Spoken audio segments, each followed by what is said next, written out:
գնում են մարզասրահ առանց պրոֆեսիոնալ մարզիչի, որոշում են, որ իրենք մարզվում են եւ դրանով առողջ են ապրում, բայց դա էլ կարող է ունենալ իր վտանգներն ու հետևանքները։ Մի քիչ բժշկական տեսանկյունից խորհուրդ տանք մեր հեռուստադիտողին։ Այո, խորհուրդը կարելի է լինել երկու տեսակի,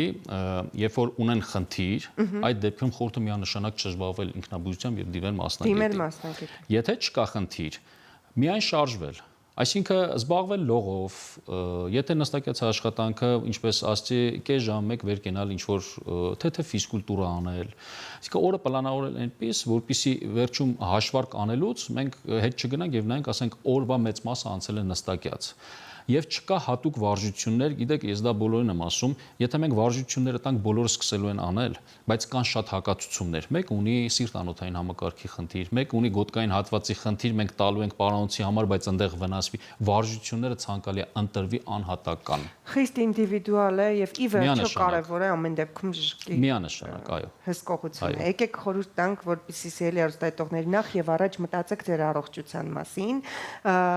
գնացեք պրոֆիլակտիկ ստուգումների, ծանոթացեք ձեր օրգանիզմի հետ, իմացեք թե ինչ խնդիրներ ունեք կամ առավելություններ ունեք եւ վստահաբար բժիշկները միշտ ճիշտ կուղղորդեն ձեզ մարզվել, ինչ չափով մարզվել, որ սպորտաձևին անդրադառնալ, եթե լողն է ձերը, լողի գնաք, եթե